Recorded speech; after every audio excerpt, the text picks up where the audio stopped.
Galera, beleza? Como é que vocês estão, meus amigos? Delação, escândalos e várias denúncias. A regra é clara: quando não tem Bolsonaro, a cortina de fumaça, o governo Lula se vê envolto em uma crise sem fim. Gente, quase que hoje eu ia postar o vídeo especial. Acho que vou postar amanhã, já falo dele. Mas aconteceu tanta coisa que eu falei, não, eu vou ter que gravar um vídeo hoje, porque não temos apenas coisas para falar do desgoverno. Ontem, eu acho que o principal assunto da direita no Brasil inteiro, que todo mundo comentou, foi a questão lá do Twitter Files, que foi revelado algumas coisas, né, umas trocas de e-mails, etc. Obviamente a gente vai comentar sobre isso e muitas outras coisas, e seguindo por um caminho que eu acho que ninguém seguiu, sabe? Sempre diferenciado, mas vamos lá. Quero falar sobre a história da delação do Rui Costa, né, contra o Rui Costa, que ele está sendo citado nela. Umas denúncias aí de um escândalo que envolve o Ministério da Saúde e envolve dinheiro.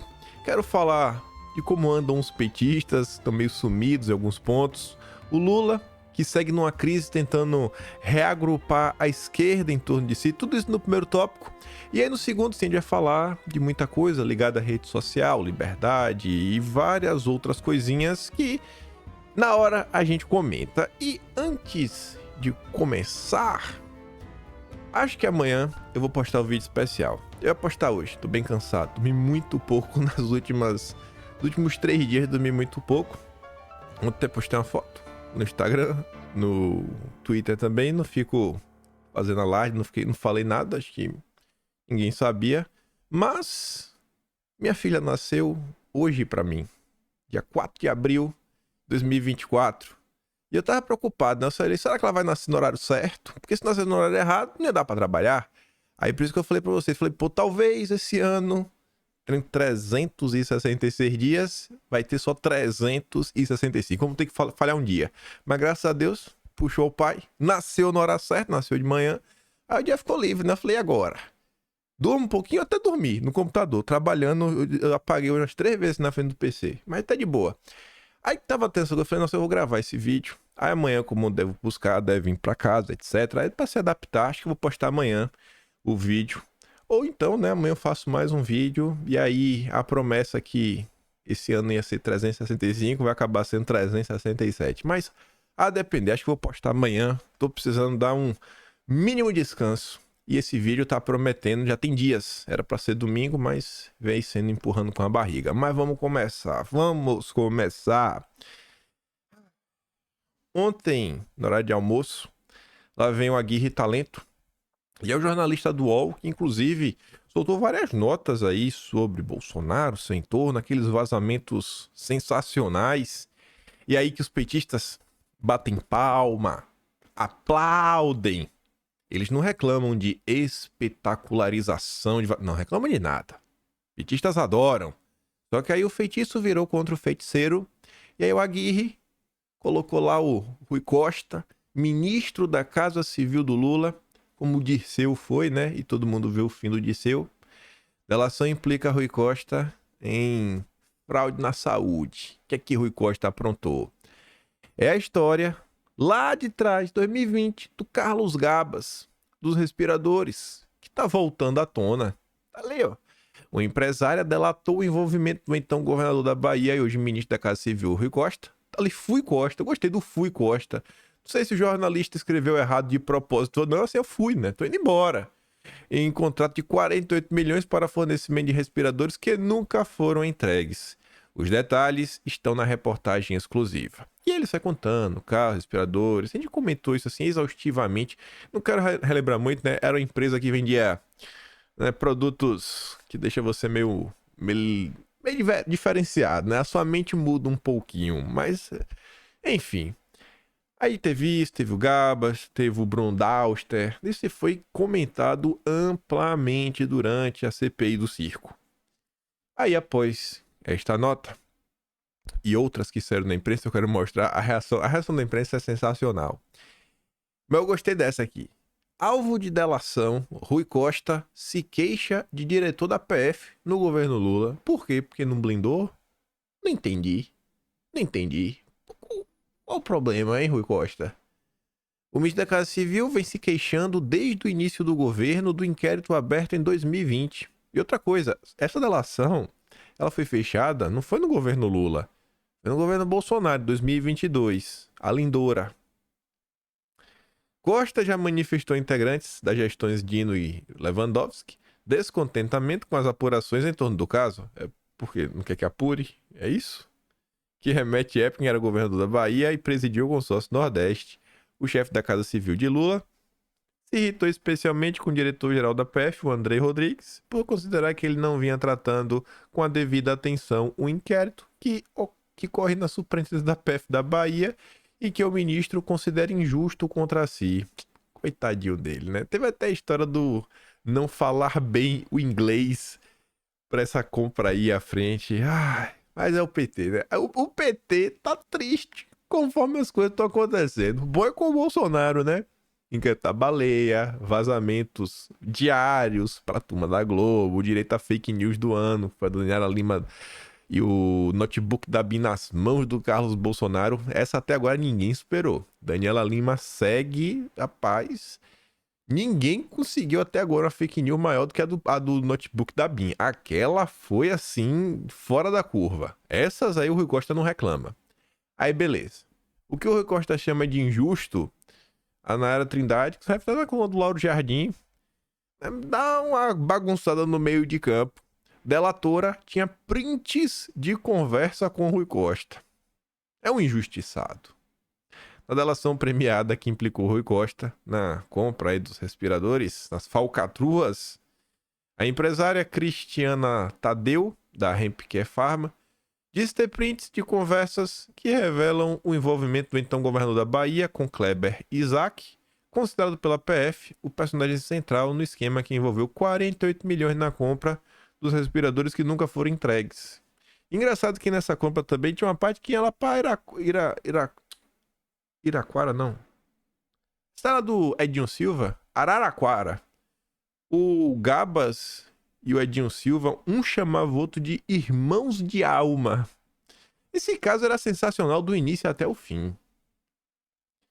Em sua colaboração homologada pelo STJ 2022, a empresária diz que Edras Gaff, que era o vendedor lá da farmácia dela, apresentou Daniel Nakamoto, dono de uma fábrica, ao Isaac, porque queriam doar máscaras ao governo. Olha como eles são bonzinhos, né? Vamos doar pro Rui Costa.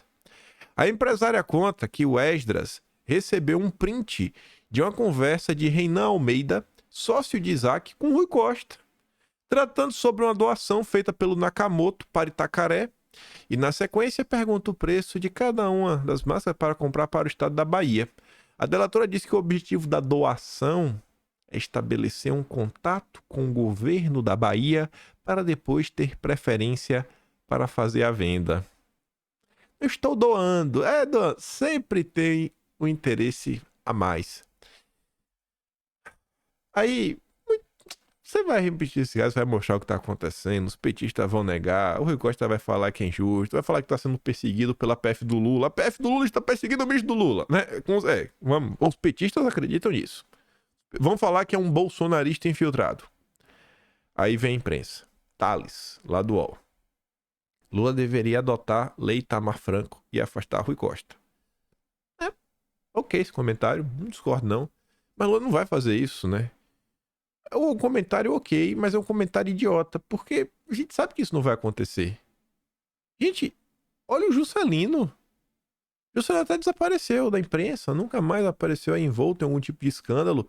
Mas de tudo que Juscelino fez e aprontou, ele não caiu. Vai cair o Rui Costa, que é do PT. Não, tá maluco, né? Tá maluco. Tá maluco.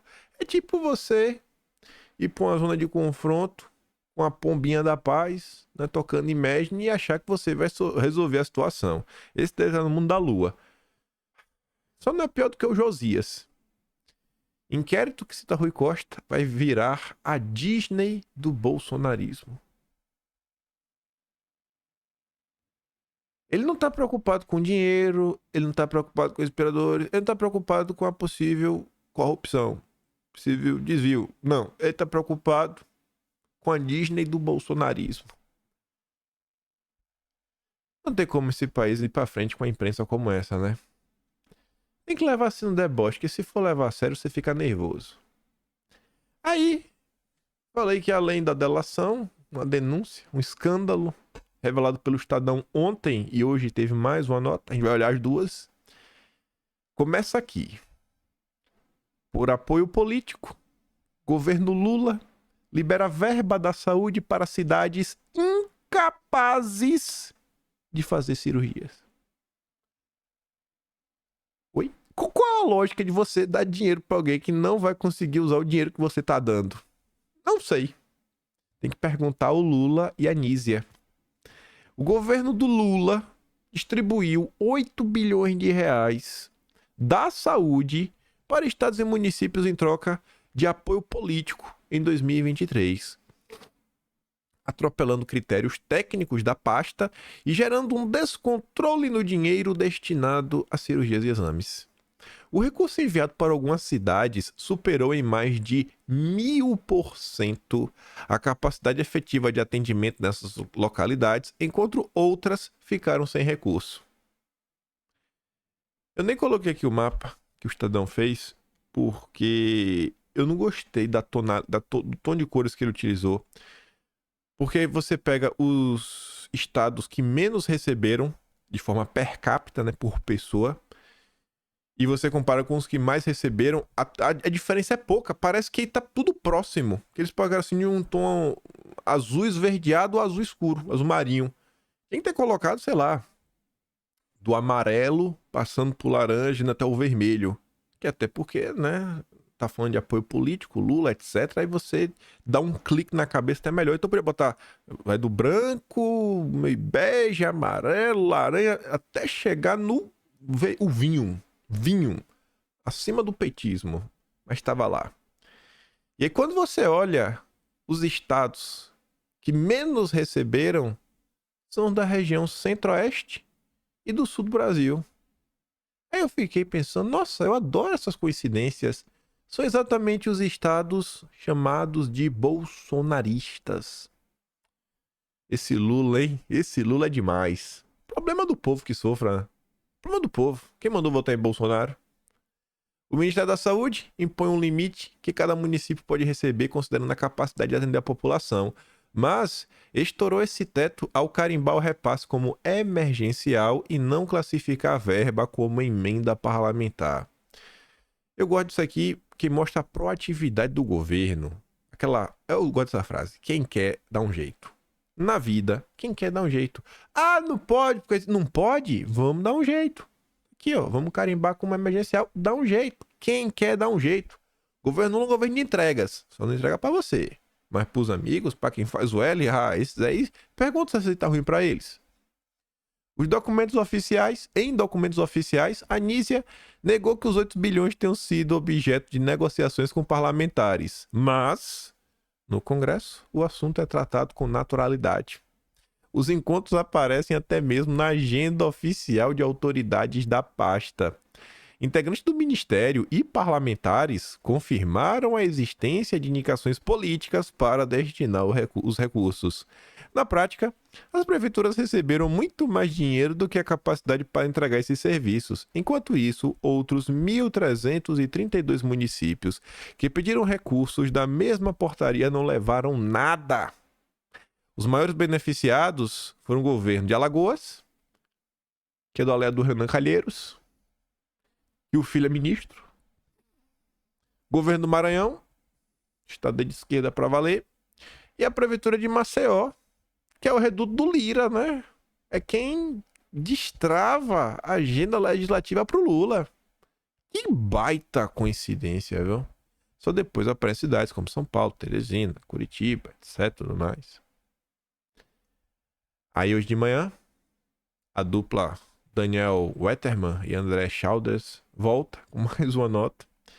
Ministério da Saúde pegou dinheiro de emendas para distribuir recursos à revelia do Congresso. O Ministério da Saúde pegou dinheiro reservado a emendas parlamentares de bancada para mandar recursos a estados e municípios à revelia das indicações formais do Congresso Nacional não atendendo prefeituras indicadas pelas bancadas e repassando as verbas para outras cidades por critérios próprios. Parte desses recursos, um total de 241 milhões, foi enviada às custas de uma reserva no orçamento destinada às emendas de bancada não impositivas e não atendeu aos pedidos formalizados pelos parlamentares. Ao fazer a movimentação, o Ministério passou por cima das propostas apoiadas formalmente pelos parlamentares e beneficiou cidades que não têm capacidade para realizar procedimentos de alta e média complexidade com dinheiro recebido. A transferência ainda pode ter atendido alguma indicação política, mas o órgão não deu transparência para essas negociações. Quando não tem Bolsonaro, essas as notícias que brotam, que surgem.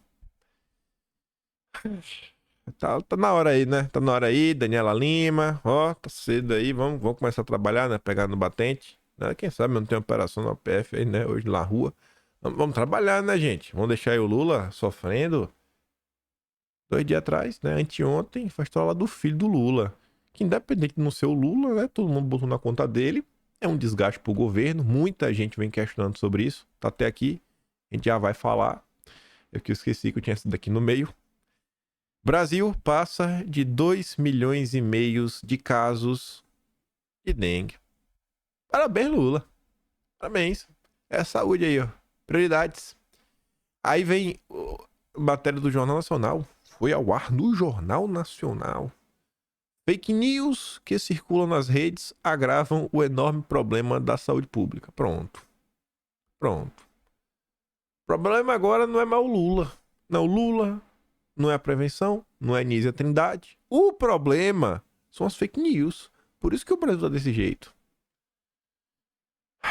Deve ter pedido sugestão a Miriam Leitão, né? Miriam, o que a gente pode falar aí pra ajudar o Lula, né? Nesse caso aí, tirar dele a culpa pela questão ainda. O que a gente pode fazer, Miriam? O que a gente pode fazer, Miriam Leitão? Aí voltando ao que eu tava falando, né? O desgaste aí que surgiu anteontem. A imprensa foi lá daquela cutucadinha, né? A reação das deputadas governistas após a acusação contra a filha de Lula. Esse daqui é um assunto que nem me interessa muito, falei pra vocês ontem. Agora essa nota eu quis trazer porque mostra a hipocrisia da esquerda. E eu acho que a hipocrisia da esquerda ela tem que ser mostrada, comentada, registrada para a posteridade. Mulheres que integram a base de Lula na Câmara disseram a coluna sob reserva. Ninguém quer se expor. Ninguém quer botar o seu nome. Se fosse contra Bolsonaro, ninguém ia ficar com vergonha. Que prefere analisar o caso com calma antes de se manifestar. Com Bolsonaro ninguém pensa. Primeiro joga pedra, depois vai ver se é fake news ou não. E quando sabe que é fake news, ainda leva checada no Twitter, fica tudo calado. Feed a Gleisi Hoffmann. Depois da fake news da Daniela Lima, lá do computador da BIM, a Gleisi fez um tweet, tomou uma checada marota, não apagou o tweet, mesmo a Daniela Lima falando depois que era mentira, que ela se confundiu, precisou corrigir. Então, as pessoas que estão com 5 pedras na mão, vai jogar em qualquer pessoa direita, quando é contra o filho do Lula, não, vamos ter calma, espera, vamos respirar. Avaliação que caso as provas, né, venham a ser apresentadas, que Luiz Cláudio pague pelo crime, mas que seja dada a ele a chance do contraditório. Porque é filho do Lula, né? Aí merece. Se fosse de direita, era Inquisição. Aí a Veja vai na mesma linha. O silêncio petista sobre a denúncia contra a filha de Lula por agressão. Mesmo com ampla repercussão da acusação, né, contra o filho do Lula, as principais lideranças petistas têm optado pelo total silêncio sobre o caso. Se fosse Bolsonaro, né, tá daquele jeito. Gente, é incrível. É incrível. Incrível. Bolsonaro tá... Eu acho que ele segue em seu melhor momento. Acho que ele segue em seu melhor momento. Que tem ali um marco bem interessante. Você vê nessa crescente Bolsonaro. Foi o ato do dia 25. A forma como as coisas aconteceram, assim, absurdas. Tanto que Bolsonaro não desidrata de jeito nenhum. E aí Bolsonaro tá cada vez mais, né, ativo pelo Brasil. Não tô falando de rede social. A quantidade de vídeo que chega de Bolsonaro diariamente, vai pra um lugar, vai pra outro, vai pra um lugar, vai pro outro. E eu fico surpreso, porque não é aquele negócio maluco como era 2018. Ia numa cidade, vou lá. Aí entrava no carro, rodava na rua, procurava um lugar mais alto, fazia um discurso doido e ia embora. Não. Rapaz, o negócio vai agora organizado, tem filmagem, tem estrutura, tem um diretório local que tá organizando do PL. Eu falei, nossa, estou me empolgando. Se eu tenho nota, nem coloquei no vídeo hoje, que eu não quero falar de eleição. Mostrando assim que Bolsonaro, ele não tá nem olhando pro PT como se fosse fazer frente ao PL. Bolsonaro acha que quem pode fazer alguma coisa aí, etc e tudo mais, porque tem a máquina, é o PSD do Kassab. PT, pelo amor de Deus, quem que suporta mais o PT? Quem que suporta o PT? Então, o homem tá girando, o homem tá girando. Tá girando, tá de boa. Aí a pessoa fala o que dele? Bolsonaro não fala um ai. Só fala nos eventos que tá falando. Fala de Brasil, fala de esperança. Sempre esse noticiar vai ser notícia boa, não vai ter como distorcer. Aí vai falar o quê? Então tem que tirar Bolsonaro do noticiário. Aí o que é que sobra? Isso. Isso daqui também, ó. CNN diz, filho de Lula é acusado, né? Aí a tablet do Amaral veio, né? Toda periquitada. A mulher deve ser imediatamente protegida. Se comprovada a denúncia, espero que não haja tratamento especial, blá blá blá. Aí vem um isentão, Danilo Gentili, que diz que Bolsonaro e Lula são iguais. Mas você vai abrir uma denúncia contra ele, tá? Tá no Ministério Público? Ou isso não é motivo suficiente? Porque, veja bem, quando o humorista contou uma piada, você o denunciou no Ministério Público, e aí? E aí que não vai ter nada, que Danilo Gentili é um trouxa. É um trouxa. Fez campanha para voto nulo falando que Lula e Bolsonaro são iguais. Oh, coitadinho dele. Que surpresa que saiu na imprensa, essa notícia ficou rodando aí internacionalmente. Bloomberg saiu nas redes sociais, finalmente aí ganhou espaço.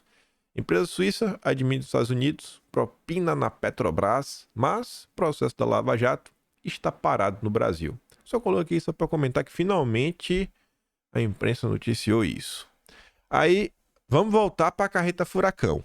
Quando não tem a cortina de fumaça chamada Jair Messias Bolsonaro, são essas pérolas que nos são dadas. Ministro da Previdência diz que cálculo do Tesouro sobre revisão da vida toda é chutômetro. Colocou lá, né? A manchete. Mas o que ele diz? O ministro diz ainda: não vê o déficit previdenciário como um problema, pois gasto com previdência não se mede com número, se mede com felicidade. Nossa, com felicidade. A frase é aquela ali, ó. Eu não uso a palavra déficit em nenhuma operação da Previdência Social. E por quê? Porque ser humano não se mede por número, se mede por felicidade. Chega no banco, chega lá no FMI, Lupe. Chega lá no FMI. Chega lá no BID. Esses bancos aí internacionais. Chega lá e fala, irmão, não vou pagar não, viu? Eu tô feliz.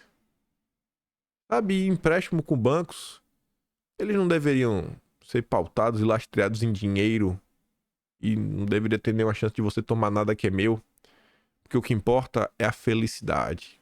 Eu tô muito feliz, viu? Passar bem. Vai lá, fala isso daí.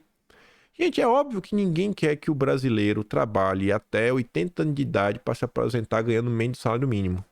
Acho que todo mundo queria ver que o brasileiro se aposentasse mais cedo, porque o tanto que o brasileiro sofre não é brincadeira, e se aposentasse com um bom salário. Mas essa não é a realidade do Brasil. E o Brasil ainda tem outro problema, que normalmente, né, quem tá trabalhando contribui para a parte aí da aposentadoria de quem tá aposentado. E o Brasil tá reduzindo, né, o seu crescimento.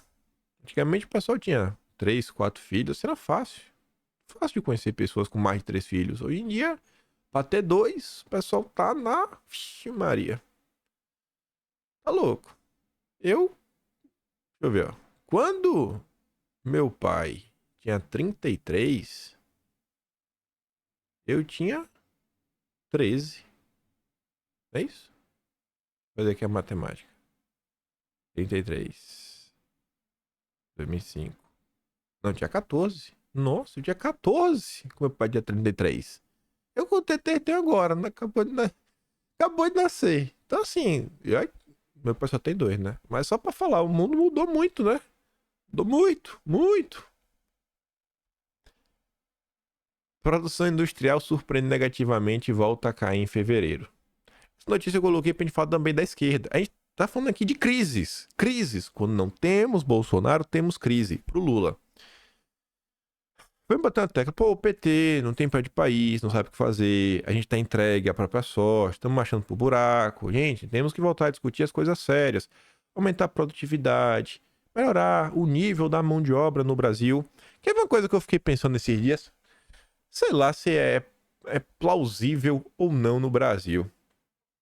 Eu não sei primeiro se tem, que são, sei lá, indústrias, nem que seja aquela indústria que só bota só o selo dela, né? Ela compra a peça pronta e só bota a marca dela, de ferramentas sem fio. Que eu tava pensando, né? O que é produtividade? É você fazer uma coisa rápido. Você pega uma chave de fenda, demora. Você pega um impact drive, meu amigo, está lá de dedos. Aqui na Austrália, você não é contratado se você não tiver o seu kit. E ninguém aqui acha que é estranho você ter o seu próprio kit. Cara, você vai nas cursos técnicos daqui, o carrinho das marcas, tem um carrinho das marcas do representante, ele vai lá, tem um standzinho lá dentro. E tem um plano pro estudante, você faz, você paga semanalmente o valorzinho, juros quase irrisório, ou você tem um equipamento assim, top de linha. Isso daí, principalmente na mecânica, tem muito. E você tem na loja de construção material disso. Cara, como é que o que é que a gente está discutindo no Brasil para aumentar a produtividade? Na indústria, obviamente, que a indústria tem muita coisa. Mas e o pedreiro? Tu já pensou se cada pedreiro, não precisa ter muita coisa, não. O pedreiro tivesse uma grinder, como é grinder? O pessoal chama de maquita. Maquita é uma marca, né? É aquela que gira, que você bota um disco, pode botar. Mas não, todo pedreiro com uma daquela, uma furadeira, uma impact drive que é diferente. Ela você só puxa assim, você bota os bicos nela. A furadeira é uma furadeira, né? É um negócio totalmente diferente. Uma lixadeira. Tem muito pintor, o muito pedreiro também pinta, agora pelo menos pros pintores. Aquela lixa meio de tamboreio, não sei como é que se diz, eu não sei o nome em português. Mas enfim, ela tem um aspiradorzinho do lado, você lixar a casa, imagina, eu vejo você assim, ó, na mão, pá. Imagina você fazer um negócio desse pra você aprimorar a construção civil no Brasil. Imagina, isso daí também é aplicado pro carpinteiro, o cara tem a nail gun, né, aquela de... que cospe o prego. Cara, sensacional, mas não, a gente não discute nada disso. A indústria tá indo pro buraco, por quê? Porque tá falando da nova indústria Brasil, com vários critérios SG, taxonomia sustentável, green bonds, títulos verdes soberanos. Eu falo, nossa, por que a gente não pode discutir nada que realmente vai ajudar a população? Porque é impossível, sabe, se criar linha de crédito para que as pessoas tenham acesso à ferramenta. Aí uma coisa, em vez do Lula fazer esse fundo do clima de 1%, né, emitindo título verde, e aí quem for trabalhar com floresta vai ter juros de 1%, cara, pega esse 1% e cria uma linha de crédito para comprar ferramenta. Faz um negócio desse. Aí eu quero ver se o cara não vai trabalhar doidado. Mas não quer. Aí tá ali. Segundo mês consecutivo. Tudo que o Lula tá propondo não dá certo, porque não tem lastro no mundo real. É no mundo imaginário, da Agenda 2030, da Agenda SG. E o número veio abaixo das expectativas, só quebrando recordes negativos. Aí, que eu venho pontuando para vocês, que a esquerda, ela vem reclamando muito do Lula. Esse rapaz que eu trouxe várias vezes, porque eu vejo que ele fala, assim, a forma como ele pensa dá pra encaixar ele em determinada bolha no Twitter, o pessoal mais ligado ao trabalhismo, mais ligado a uma esquerda mais nacionalista, se for falar assim, mas seria mais ligado ao trabalhismo, aquela turma lá do Brizola, mais próximo do Ciro Gomes da vida. E o Danilo Thomas ele está comentando sobre isso daí e mostra para vocês como anda o clima da esquerda. Aí você entende porque o Requião saiu, muito está acontecendo. E mais uma vez, sem Bolsonaro, sem a cortina de fumaça de Bolsonaro, as crises só se intensificam na esquerda. Hoje, o Lula tirou o dia para fazer declarações à esquerda. Esse movimento errático, disfarçado de estratégia, mais confunde do que esclarece. Um governo é o que ele faz, não as declarações do seu presidente. Lula faz um governo mais voltado à ortodoxia monetarista. Tradução: Lula está 100% alinhado com a Faria Lima, com os liberais, com os globalistas. Lula fala para agradar a esquerda, o gado, mas só joga com a galera de sempre. Não adianta tentar justificar o contrário porque o governo faz políticas sociais focalizadas, que também são do escopo liberal. Ou uma tímida política industrial num país como o Brasil não tem como deixar a indústria de lado. Mas que indústria é essa que o governo defende? A indústria verde, da descarbonização. A indústria de importação de fábricas, sobretudo o setor automobilístico e bens de consumo, isso não muda o país. O governo não trata de bens de capital, produtos de alta tecnologia, basta ver a timidez em relação à Petrobras, Ceitec e o abandono da Avibras. Aí para você entender as falas do Lula para agradar a esquerda. Ele foi falar lá do conflito no Oriente.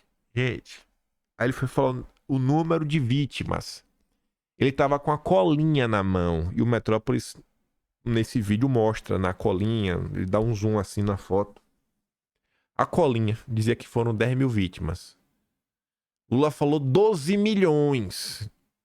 Rapaz, de 10 para 12 milhões. É um negócio assim, falando, minha nossa senhora, velho. O cara inventa números e não tá nem aí. Não teve checagem. Globo não falou nada, nem vai falar. Aí, olha o discurso. É um negócio assim, eu falo, meu Deus do céu, como alguém pode acreditar nesse cara? Lula diz que banqueiros não precisam do Estado e que empresários não deveriam precisar, mas vivem pegando dinheiro emprestado. O presidente também afirmou que ricos pagam muito pouco imposto de renda. Quem paga é quem trabalha e recebe contra-cheque no final do mês, tá? Beleza. O que Lula fez aí para modificar isso? Se ele tivesse apresentado um projeto que foi rejeitado, beleza, ele não apresentou nada para ajudar o pobre. Só a promessa, que ia isentar o imposto de renda quem gasta até 5 mil. O que Lula fez aí para barrar que empresário tem acesso a muito dinheiro, empresário bilionário? Nada. O Lula segue criando linhas de crédito que só bilionário vai ter acesso. Ou pessoas muito bem estabelecidas. Então, assim, quando você olha o que o governo Lula faz, é totalmente do que ele diz. Do mesmo jeito que o Lula mente pro povo, ele mente pra própria esquerda. Tá, é uma crise generalizada. Fala assim, meu Deus, como é que esse governo ainda para em pé? É por causa da Globo. E por causa de coisas como essa, ó. O Brasil voltou com Lula. A brasilidade voltou com Janja. É o Brasil 247, né? Fica até parecendo a Globo News, mas é o Brasil 247.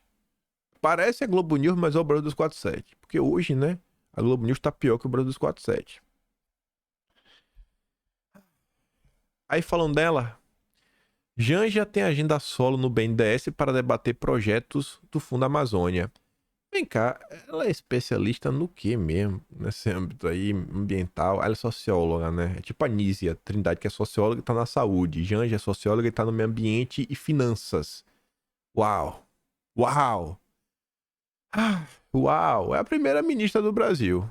O problema é que o que ela fala é uma civil, né? Se ela falar, prometer alguma coisa, fazer alguma coisa, e aí? Quem que vai ser responsabilizado? É meio complicado, né? Porque quando é um presidente de uma instituição, ele tem responsabilidades. É o Brasil. É o Brasil. Aí, enquanto o Lula fica jogando pra torcida, e a indústria nacional tá indo pro buraco, enquanto a senhora primeira-dama tá preocupada com a agenda verde, nosso deputado Felipe Barros fez um tweet interessante, muito interessante, porque Não é um tweet que ele dá uma lacrada, bitada pra cima do Lula. Ele faz isso. Mas ele faz isso avisando que ele tomou de ações reais, além de lavar a alma das pessoas. Ele fala o seguinte, ó. O saldão da soberania nacional está a todo vapor. Agora, o PT quer levar para o buraco a indústria de defesa brasileira. O regime de Lula deu sinal verde para a venda da Avibras para um grupo da Austrália. A empresa faz parte da base industrial de defesa do Brasil e produz, muitas coisas importantes. Denunciei esse abuso ao CAD. O órgão de controle não pode permitir que a engrenagem fundamental de um setor estratégico passe para as mãos de uma companhia estrangeira. Semana passada foi Macron na Amazônia, agora é a Austrália caindo na boca da indústria de defesa. Precisamos desvendar com urgência quais são os interesses envolvidos nesses movimentos escusos. Ele não só mostra o que o Lula está fazendo, como já está falando, ó, eu fiz isso. Eu fiz isso aqui, ó. Acionei o CAD. Pelo amor de Deus. Sabe, é o que eu pergunto. Deputados. Vai cair o braço, gente? Deputados, vocês têm a caneta, vocês têm assessores. Aí, né? Eu sempre faço questão de trazer, sabe, alguma ação de deputado direito quando eu vejo com uma ação realmente bem fundamentada que tá tocando aí nesses pontos críticos que estão levando o Brasil pro buraco. A galera às vezes faz um negócio, uma nota de repúdio. Beleza. Mas, pô, isso aqui é sério. Isso daqui é sério. Que envolve a Vibrar, isso é sério. Mas sério demais. Ainda falando do Felipe Barros, esse tema que eu espero poder acompanhar bem de perto, pelo menos a notícia, mostrar para vocês. Código de mineração. Arthur Lira não consultou o governo sobre tramitação de um novo código de mineração. Um texto do deputado Felipe Barros vai começar a ser analisado nas próximas semanas pela Comissão de Minas e Energia. De acordo com deputados da bancada que representa o setor, a intenção é aprovar ainda no primeiro semestre. Por quê? Porque o pessoal está preocupado com eleição. Faz parte da estratégia aproveitar a nova composição da comissão e as atenções voltadas às eleições municipais. E olha esse último parágrafo. Olha como é interessante. Ao bastidor, um parlamentar que faz parte da Comissão de Minas e Energia revelou que ele ainda não foi procurado pelo governo, mas já foi contatado por empresas ligadas ao setor. Eu não vou lembrar o número do vídeo, mas foi um vídeo que eu me predispus a responder a pergunta assim: gente, existe a possibilidade de Bolsonaro ser candidato em 2026? Óbvio que existe essa possibilidade, é Brasil. E aí nesse vídeo eu não trazia uma solução. Eu não trazia a solução. Eu falava assim, ó, se a gente fizer isso, e acionar, tá, a gente vai conseguir. Eu não falava isso. Mas nesse vídeo eu apontava alguns caminhos que eu achava que esses caminhos eram importantes para melhorar o clima para Bolsonaro. Pode não tornar ele elegível de novo, mas pode trazer apoios importantes. Porque qual era a minha tese, qual era o meu ponto no vídeo? Eu acho que eu fiz esse vídeo na virada do ano, que eu tenho pra mim que contar a Nova Zelândia, eu comentei sobre isso. Mas enfim. Qual era o meu ponto? Pra Bolsonaro conseguir uma mudança, ele tem que ter cada vez mais apoio da sociedade. A sociedade tem que estar com ele. E principalmente setores que têm poder dentro do establishment. E eu falava coisas que podem ser feitas para ir nos aproximando de algumas outras bolhas, disso, aquilo, outro, etc, tudo mais. E aí, um dos itens que eu colocava, e eu trazia um exemplo de como você misturar a agenda da direita com a agenda política. Não que não seja agenda política, mas digo assim, política de grupo, né? De ampliação do seu grupo político. Você aumentar o seu capital político. Não, você junta uma ação de capital político com política mesmo, não aplica de direita. Aí qual era o exemplo que eu dava? Eu falava, gente, olha o que está acontecendo no mercado financeiro. Eram notícias que envolviam questões de conselhos nas empresas. Foi isso mesmo. Foi no final do ano passado, a gente está falando que a partir de 2024 vão começar a olhar bem essa questão de OSG, na parte social, equidade, diversidade. Aí eu falei, pessoal, você já pensa? Eu falava assim, ó, imagina um deputado nosso de direita. Deputado nosso de direita vai lá, começa a propor leis, vai falar, pera aí, pô, empresa privada é privada. Você não pode obrigar uma empresa privada a seguir esse tipo de regra para poder ser listada. na bolsa de valores. Não, não é assim, irmão, que funcionam as coisas. Não é assim. Você não pode ajudar ou punir alguém porque a composição da empresa, às vezes as pessoas que estavam disponíveis e aplicaram no processo seletivo, às vezes todas eram homens, todas eram mulheres, vai saber. Você não pode fazer isso. Aí eu falava, você fazendo isso, você está combatendo a agenda SG, a agenda da ideologia de gênero, todas essas coisas, e eu falava no vídeo, vocês, deputados, estarão trazendo uma parte do mercado financeiro que entende que essa agenda é ruim, nada na plata de vocês. Ainda falava em vídeo. O telefone de vocês ia começar a tocar.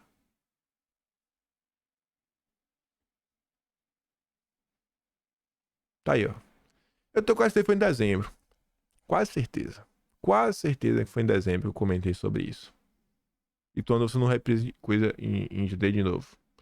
Quando eu trouxe em vídeo, eu ainda coloquei como eu fico aqui. Eu aqui, né? Aí eu bati o print do vídeo com a listazinha de coisas a fazer e tava lá. Eu não sei se é que minha memória não é de errar. E dessa não tá errada. E tá aí, ó. Tá acontecendo. Já pensou? Felipe Barros tá lá na comissão, fez o texto. Daqui a pouco Felipe Barros começa a ser um homem que, pô, o setor de mineração fala assim, não, mãe, tem que apoiar esse cara. Temos que investir nesse cara. Temos que transformar esse cara em senador. Temos que transformar esse cara em governador. Porque esse cara trabalha. E precisamos de mais pessoas como ele, Felipe Barros. Indiquem pra gente pessoas que a gente possa ajudar. Isso não é importante? Não é importante ter pessoas pra ajudar? Parabéns, Felipe Barros. Ah, e só pra voltar, lembrei. 1000 curtidas. 1000 curtidas. É. Se ele tivesse falado do filho do Lula, tinha bombado. Mas ele foi falar do CAD, do que tá fazendo, definindo a economia, os interesses nacionais. Aí o pessoal não liga muito. A turma não liga muito, não liga muito, não liga muito. As prioridades estão no Dilma, eu entendo. O Conselho Federal de Medicina, há anos, se tornou um puxadinho do neofascismo bolsonarista. Ou seja, qualquer pessoa que tá do lado da vida é bolsonarista, né? É o que o Felipe Neto tá falando. Olha o nível que tá das coisas, né? Ai, nossa, eu já falei muito, ainda tem muita coisa a falar. Esse aqui eu fiz em dois formatos. Viu? Sem marca-texto com marca-texto. Após ataques bolsonaristas, MTST cita respeito às religiões cristãs e apaga post com imagem de Jesus inapropriada. MTST apaga postagem com referência a Jesus crucificado e frases sobre bandido após críticas. Vamos aqui, grafado. Após críticas, após ataques bolsonaristas. A Globo é um lixo. A Globo é um lixo. É um lixo. E aqui, finalmente, agora chegando na questão aí. Ah, Maria, rede social.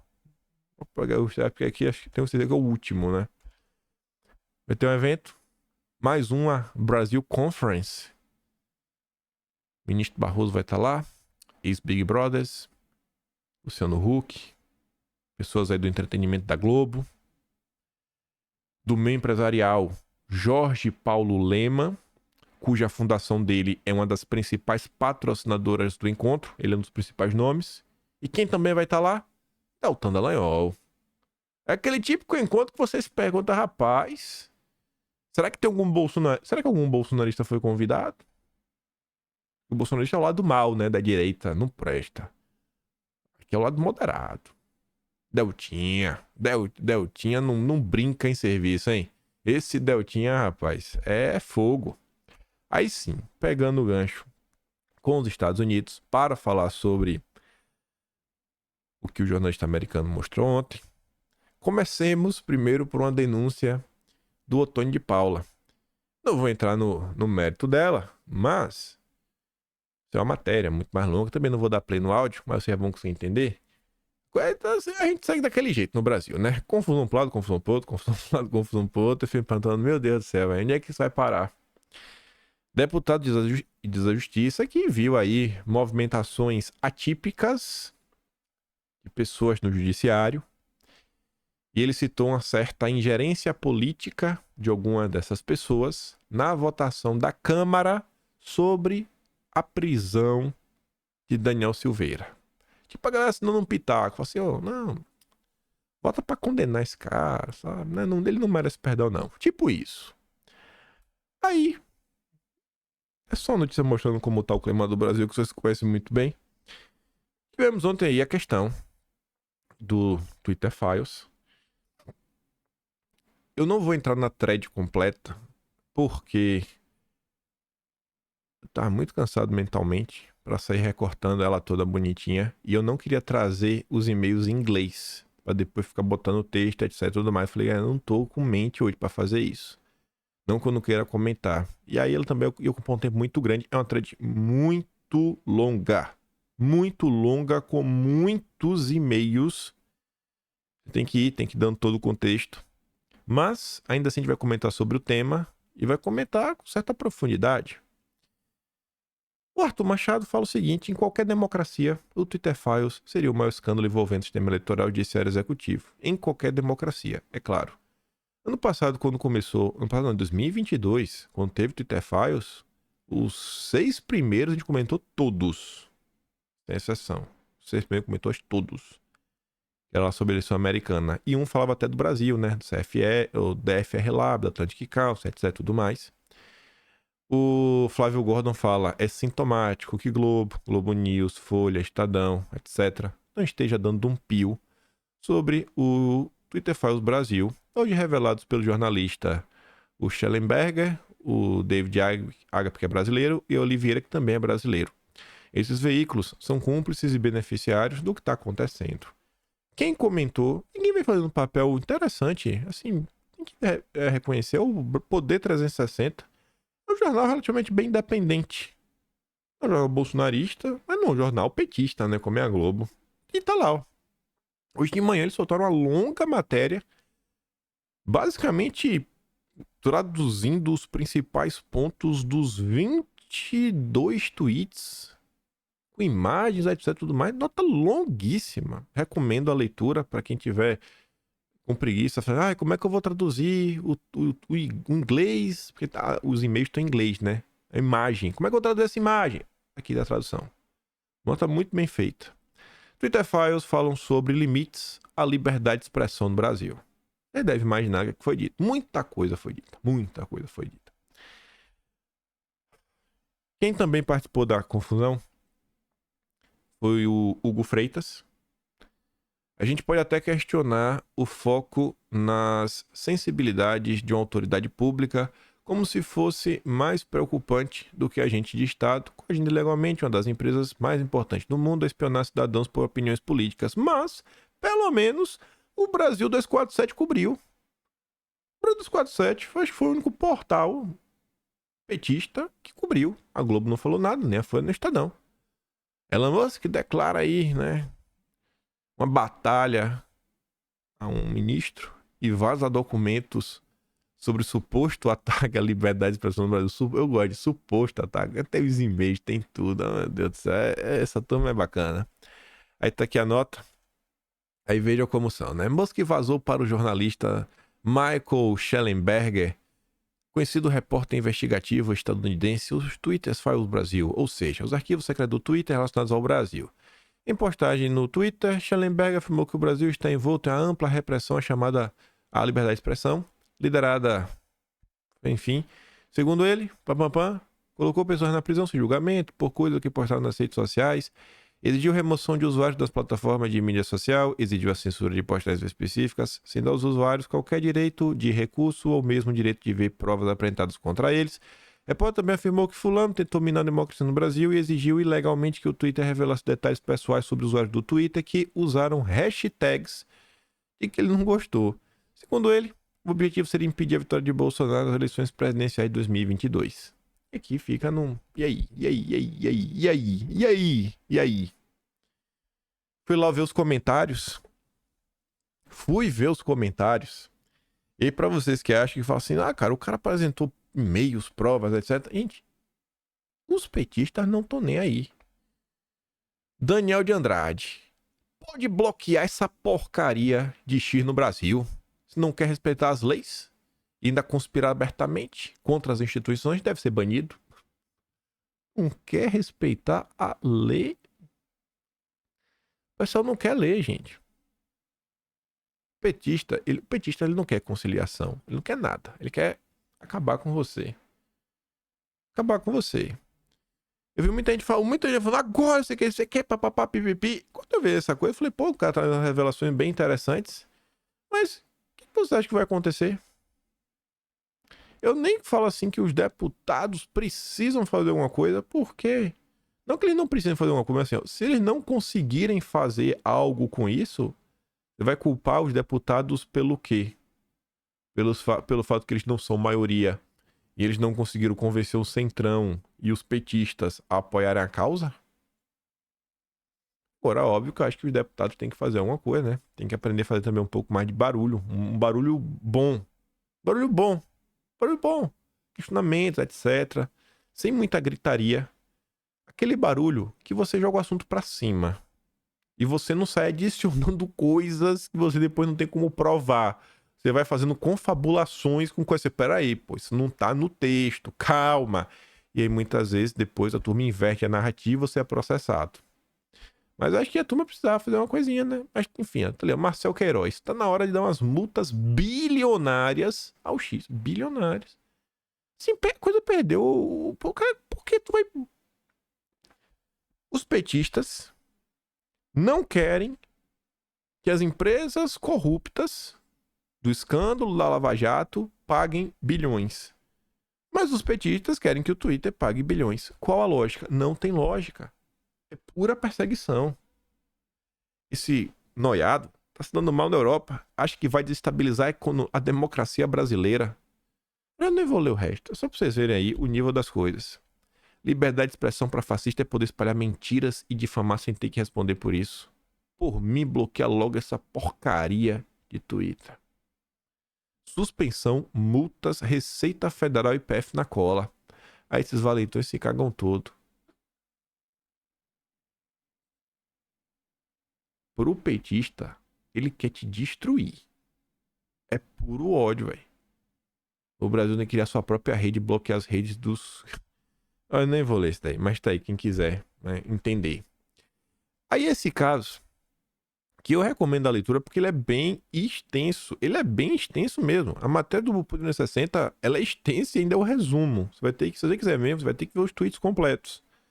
Quem sabe eu abordo eles, ou pelo menos alguns mais interessantes.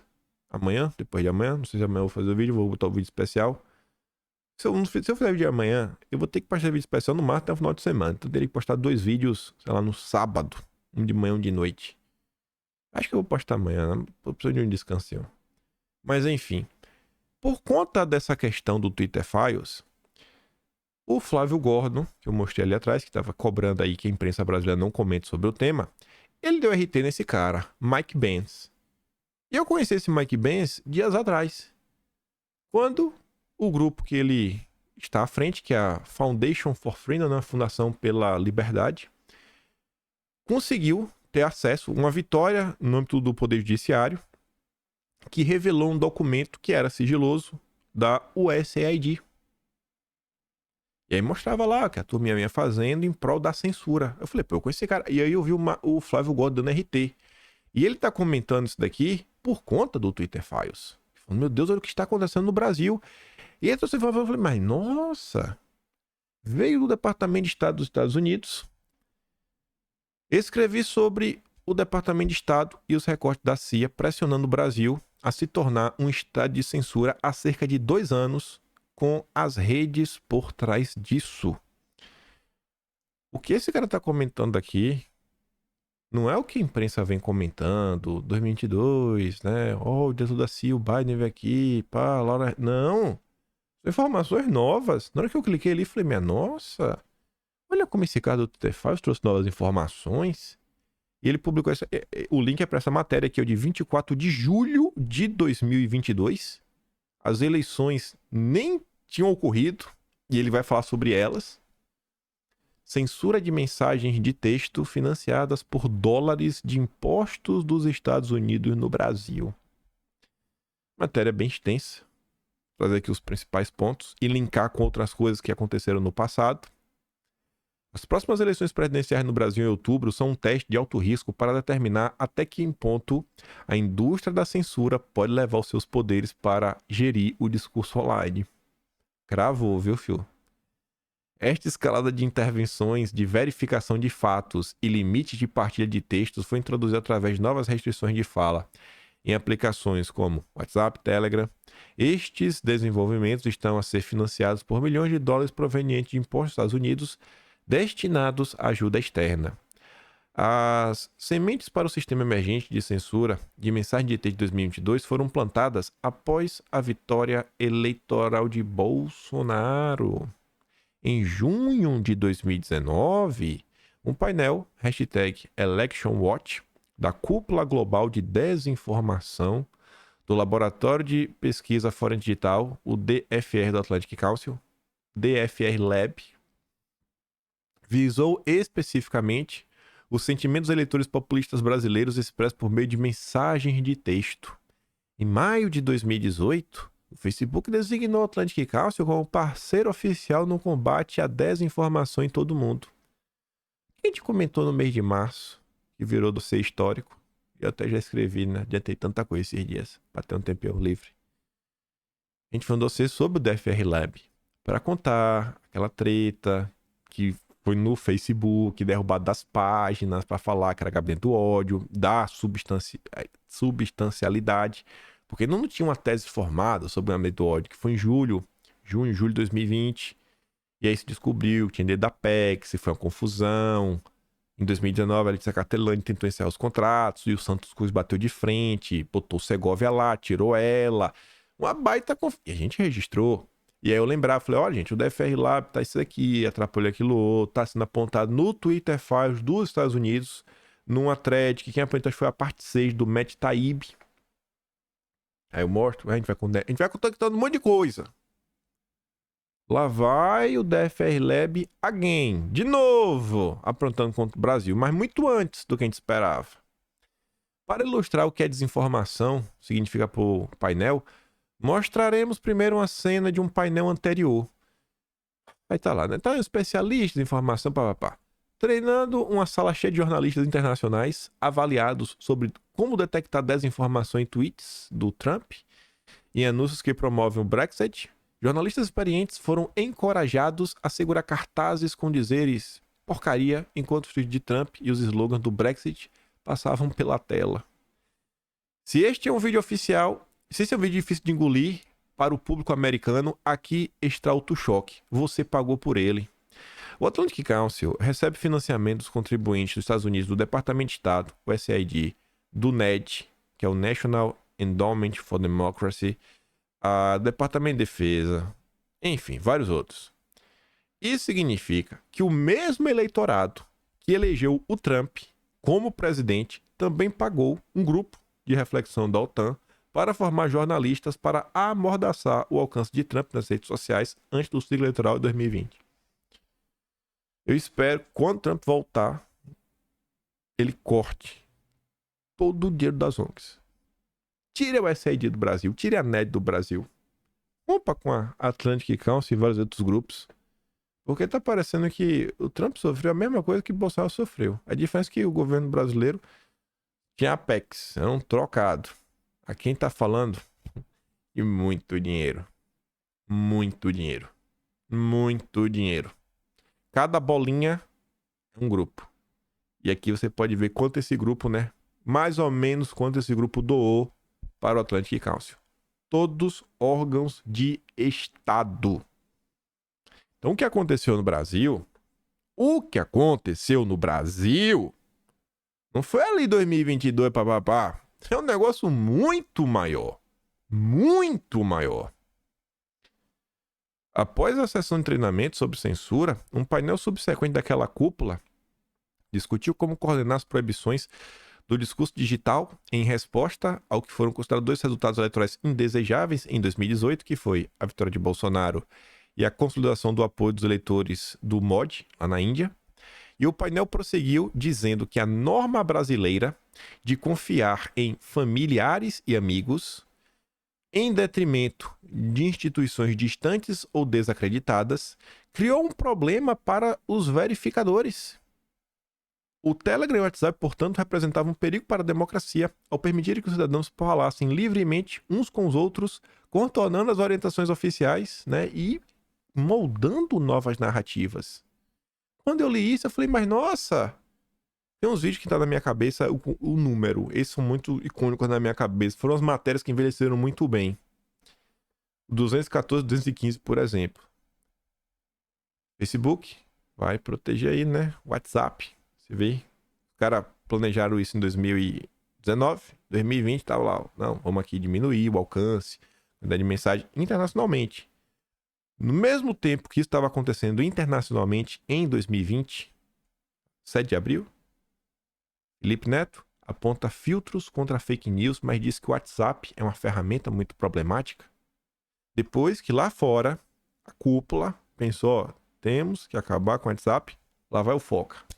Falou isso na TV Cultura, quando foi no Roda Viva, que é o marco da história do Felipe Neto. Felipe Neto tem antes e depois do Roda Viva. Quando ele vai no Roda Viva é quando ele vira uma figura política. Ele não era sobre política. Ele não era nem assim o garotinho da esquerda. Foi ali. Ali foi a virada. Na ida dele do Roda Viva. E ele fala sobre isso. Quando você ainda vai mais... O print, né? Print da época, todo feio. Pesquisa inédita identifica grupos de família como principal vetor de notícias falsas. BBC do Brasil em Londres. Quem estava na frente disso? Pablo Hortelado, da USP. O especialista da Globo. E que agora, além de ser especialista de fake news, é o cara também que faz aquelas contagens das manifestações. E aí falava, olha o final, você recebe informações no WhatsApp de pessoas em que costuma confiar mais. A tese lá de fora e os especialistas brasileiros colocando pra frente.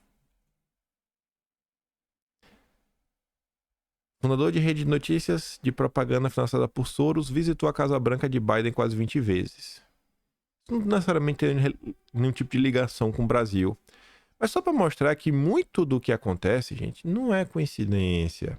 Não é Tem muita coisa que acontece que não é coincidência. E a gente tem que estar com uma visão mais ampla das coisas. Parar de ter um apoio acrítico. Olhar, por exemplo, Estados Unidos. Ah, é ótimo. Peraí. Calma. Você pode até gostar do Trump. Mas você olhar os Estados Unidos e enxergar o país da liberdade... Não. Vamos mudar, vamos melhorar, vamos amadurecer. Que ninguém é santo. Vamos amadurecer, vamos olhar. Tem os seus prós, tem os seus contras. Sem apoio cego. Aí. Isso dava pra comentar ontem. Mas eu sabia que não era tempo, eu deixei pro final. E eu nem me estresso. Porque quando não dá, é porque aí vem uma coisa mais interessante. É por isso que eu quis gravar um vídeo hoje mesmo cansado. E eu tô cansado, viu? Minha nossa senhora. Professor defende taxação de Big Techs para melhorar a infraestrutura interna do Brasil. Pra você taxar Big Techs, tem que criar um tipo de lei, uma coisa. Você vai ter uma regulamentada, né? Isso daqui, você vai correndo por fora, pela bordinha, para avançar com regulamentação das redes. Essa matéria não me chamou a atenção pela manchete. Me chamou a atenção por uma foto, que eu já mostro. Mas eu quero mostrar uma pergunta. Algum país já implementou esta política? Não. Vamos botar no Brasil. Nada do que presta, né, avança no mundo. Mas no Brasil, o Brasil tem que ser pioneiro. Tudo de pior, bota no Brasil, lá virou um laboratório. Vamos testar. Vai lá no Brasil. Algum país? Não. Vamos fazer no Brasil. Vamos fazer. E o povo que pague a conta. Aí essa notícia chamou minha atenção por causa dessa foto. A hora que eu vi, eu falei, eu conheço o Karl Marx paraguaio. O Karl Marx paraguaio. Amigo do Boulos. Do Orlando Silva. Quem é esse rapaz? Esse rapaz não é um rapaz qualquer. Esse grande professor. Comentamos sobre ele no Atlas de Abril. Olha ali. Matéria de quase página inteira do jornal O Globo. Ó, Karl Marx paraguaio. De braço cruzado. Aquela não é ali perto de Urucum, né? Aquela turma Teologia da Libertação. PL das fake news inova ao regular o WhatsApp e Telegram. Olha o que o Eduardo Cunha falava. Essa é a entrevista ao Globo do verdadeiro responsável pelo texto do PL 2630, supostamente o PL das fake news. O relator apenas verbaliza o texto. É o Ricardo Campos. E basicamente quem escreve o 2630 é ele. Mano, Silva tem capacidade de nada. Vocês não viram que várias coisas da Europa foram inseridas, lá da DSA, etc? Olha aí de quem veio. Aí a presidente do Estadão, o professor, eu conheço o professor. Não, tem maldade. Havia um tweet do Cunha que chamava a atenção sobre quem poderia estar por trás do PL 2630. E segue aí, segue aprontando.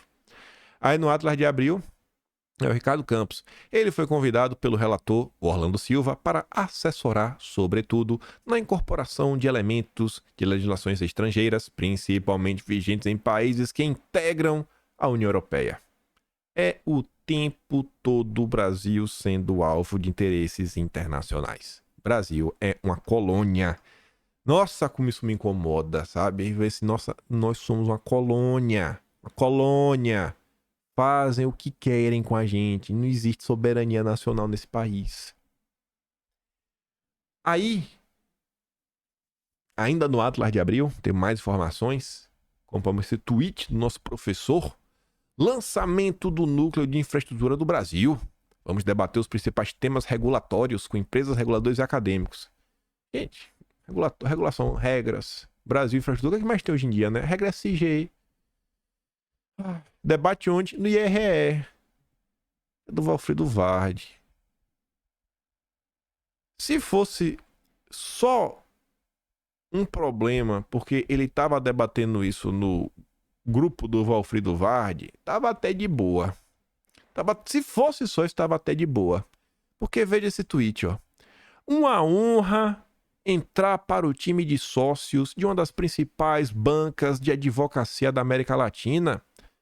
Além dos meus campos de atuação, desenvolverei o European Desk da Vardi Advogados. Obrigado pela parceria e amizade, Valfrido Vardi e Rafael Valim. Você sabe o que é o Valfrido Vardi, né? É o cara que assina aí a ação para suspender a multa das empresas, né? Dolação, PVP. O cara lá que tem um programa com o Reinaldo Azevedo, amigo do Boulos. E o Moro, o Sérgio Fernando Moro, o bastião da luta contra a corrupção nesse Brasil. Quando sai do governo Bolsonaro, acusando o Bolsonaro de mil mentiras, pra que o Moro vai trabalhar? Pro Valfrido Vardi. Vê lá na Veja quanto o Moro ganhou.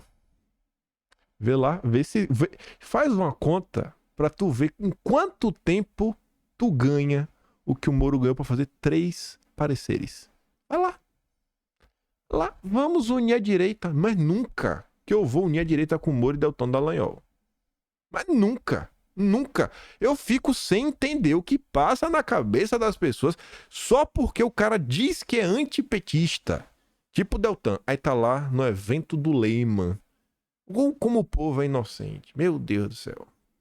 Como as pessoas são inocentes. Mas tá aí, ó. O professor voltou. Tem algumas agendas que fica claro, né? Um interesse internacional direto no Brasil, como foi a questão da Hungria, né? Muito estranha. E aqui só para fechar o vídeo, a Embaixada da Hungria demite 2 funcionários brasileiros após vazamento de imagens de Bolsonaro. Acho que tá certo mesmo, né? Bota pra correr. Isso aí é uma atitude antiética, né, dos funcionários. Ridículo isso aí que aconteceu. Ridículo, mas ridículo. Parabéns aí os lacradores. Agora pede emprego pros Soros. Pede emprego aí pra trabalhar na New York Times, na Globo.